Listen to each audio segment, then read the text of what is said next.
Bonjour et bienvenue dans le podcast L'Atelier Photo. Cet été, je reçois des photographes pour qu'ils nous parlent de leur pratique photo en vacances. Bonne écoute. Bonjour à tous et comme promis, je vous retrouve pour le premier épisode de cette mini-série estivale. Dans cet épisode, je vais me prêter à l'exercice original de l'auto-interview et vous parler de ma propre pratique photo en vacances. On commence ? Alors c'est parti. Pendant l'année, je photographie déjà des sujets assez variés, des objets, des fleurs, la nature, aussi des créations et parfois des lieux de balade. J'ai une prédilection pour les gros plans, d'abord parce que j'aime regarder les petits détails. Je trouve que c'est une jolie façon d'être plus attentif à son environnement, mais aussi, je le reconnais volontiers, j'aime les gros plans parce que je trouve ça plus facile à réaliser. Quand on fait des plans serrés, on peut facilement éliminer des choses disgracieuses, les enlever du cadre de la photo, alors que c'est moins vrai quand on fait des plans larges où tout doit être nickel. Par exemple, dans mon atelier, je peux facilement photographier des petites scènes, des petites bobines mises en scène sur une étagère, par exemple, alors que tout le reste de l'atelier est très souvent en bazar. Et finalement, en vacances, je me rends compte que mes sujets préférés ne changent pas tellement. C'est toujours beaucoup de fleurs, des gros plans sur des détails, que ce soit des détails de végétaux par exemple, ou des détails architecturaux sur des maisons, des petites scènes ou des objets croisés au fil des balades. Il y a une chose que je photographie beaucoup plus en vacances ou quand je visite un nouvel endroit en général, ce sont les maisons. J'adore ça, photographier les maisons, surtout quand elles ont une architecture régionale un peu typique. Et bien sûr, j'aime bien photographier aussi les paysages quand l'occasion s'en présente, mais j'en fais pas vraiment une spécialité dans le sens où la photographie de paysage, quand on s'y adonne vraiment sérieusement, ça implique beaucoup de contraintes en termes de choix d'horaire à l'heure où on va faire la photo pour avoir la meilleure lumière.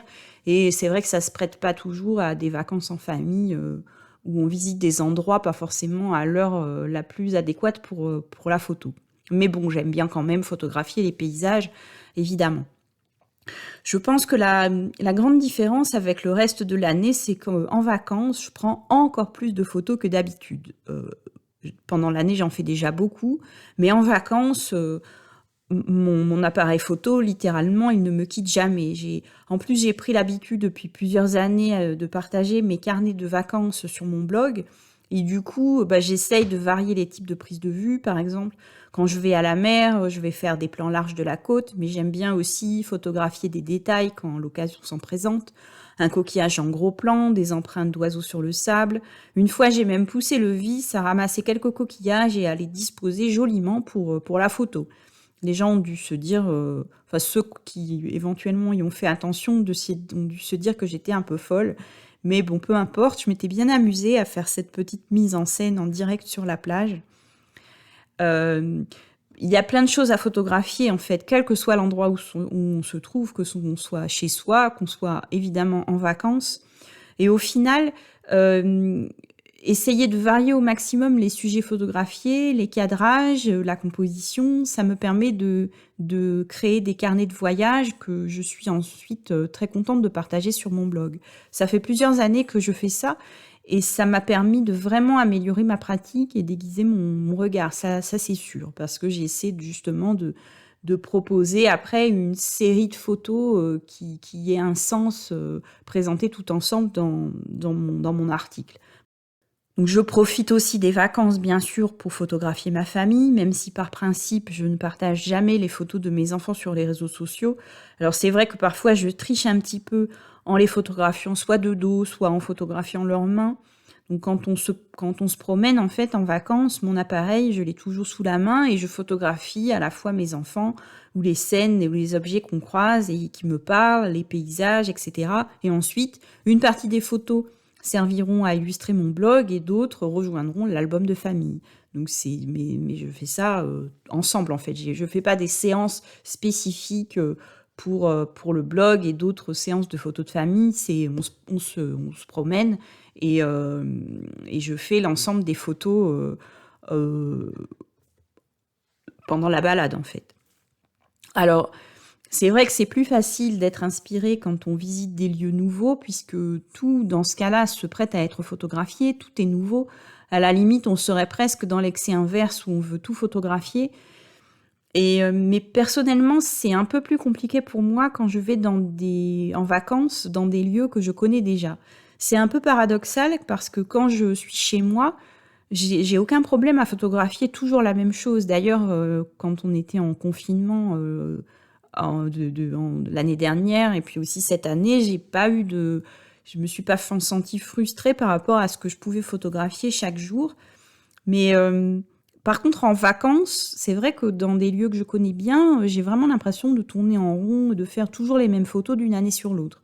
Alors c'est vrai qu'en plus, on est souvent en vacances à peu près à la même période, donc en termes de floraison, de type de type de lumière, de choses comme ça, je retrouve à peu près les mêmes types de clichés que je fais d'une année sur l'autre.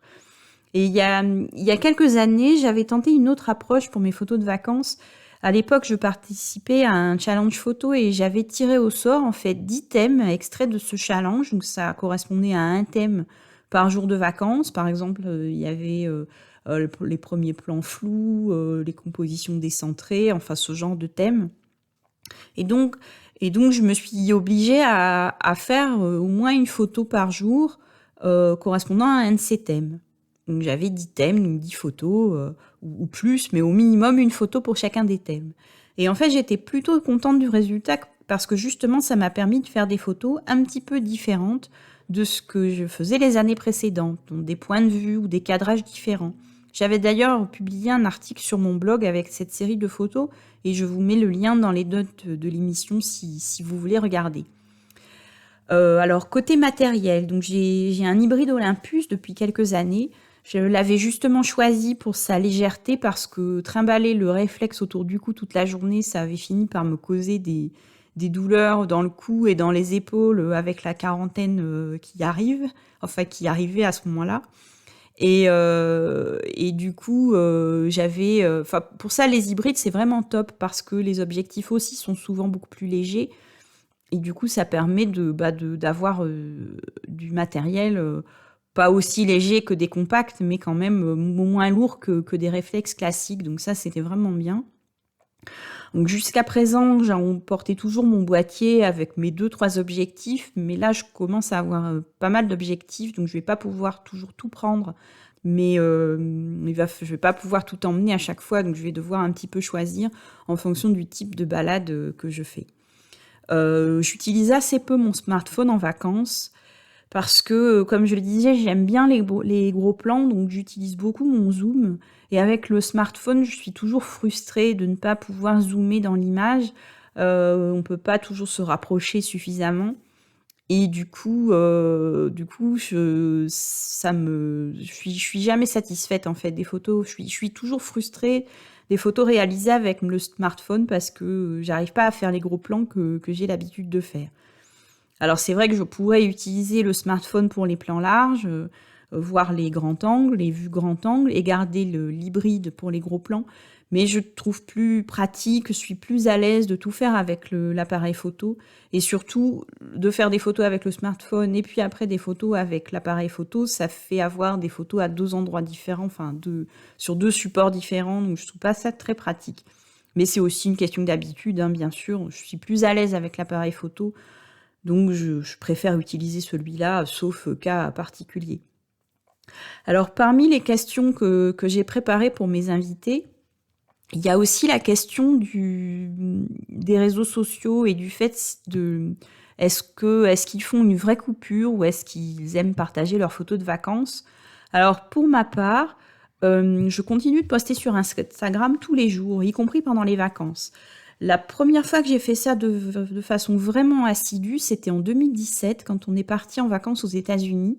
Et comme ma famille me suit aussi sur Instagram, je me suis dit c'était plus pratique pour moi de partager des photos à un seul endroit pour qu'ils puissent suivre un petit peu les différentes étapes de notre périple. sans plus de prétention que ça, en fait. Et au final, il y avait plein de gens qui ont commenté mes photos, et c'était vraiment super tous les soirs de poster quelques photos de l'étape du jour. Donc je me suis vraiment régalée à faire ça. J'ai vu des échanges vraiment sympas sur Instagram. Et depuis, en fait, je le fais systématiquement. Je partage systématiquement mes photos de vacances, euh, avec la réserve que c'est toujours des photos, enfin, c'est jamais des photos personnelles avec ma famille dessus, mais c'est quand même mes photos de vacances.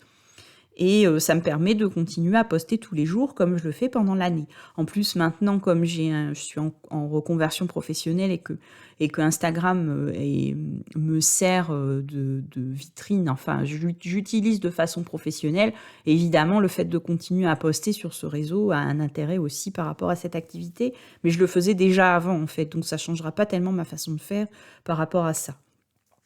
Et pour finir, euh, j'ai prévu de demander à mes invités de nous parler d'une ou deux photos de vacances dont ils sont particulièrement fiers. Donc je me suis moi aussi prêtée à cet exercice.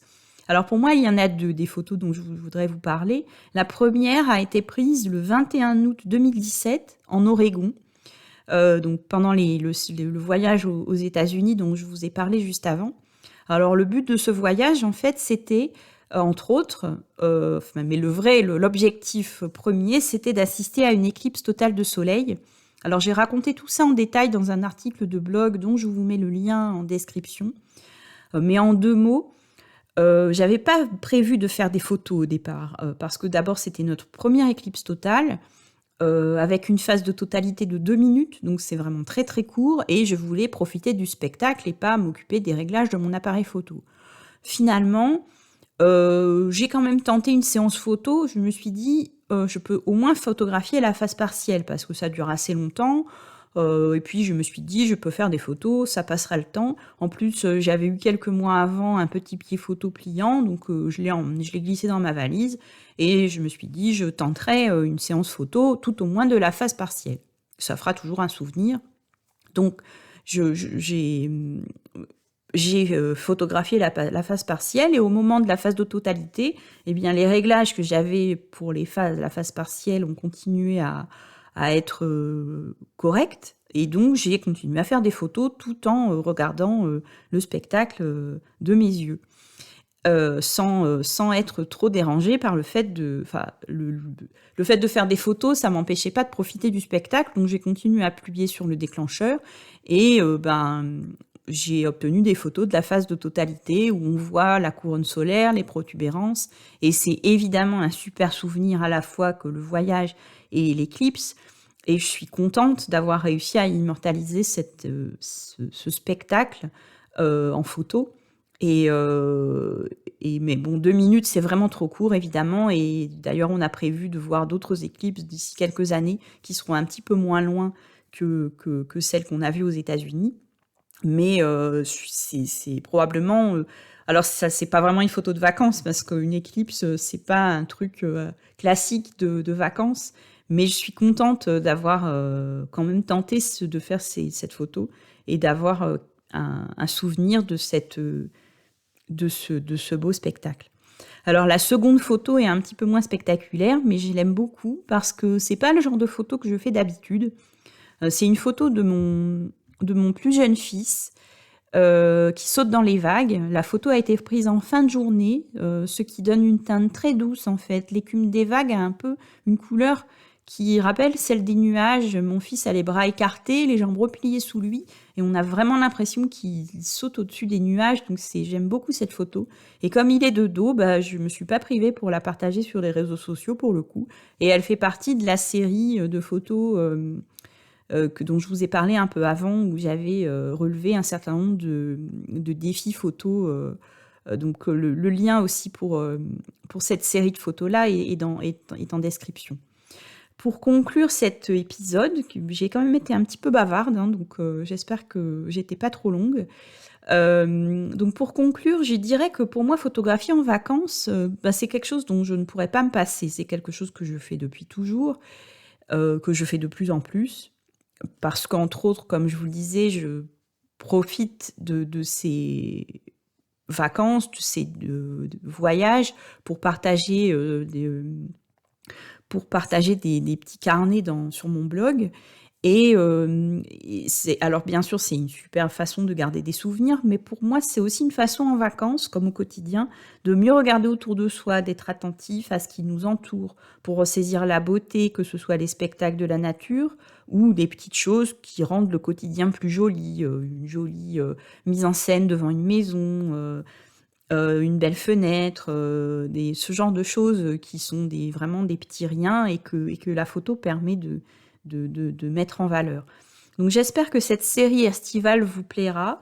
Je vous donne rendez-vous dans 2 semaines pour la première vraie interview. Et en attendant, n'oubliez pas de télécharger les 30 idées à photographier tout l'été que j'ai préparées pour vous. Je vous mets le lien pour obtenir le PDF dans les notes de l'émission.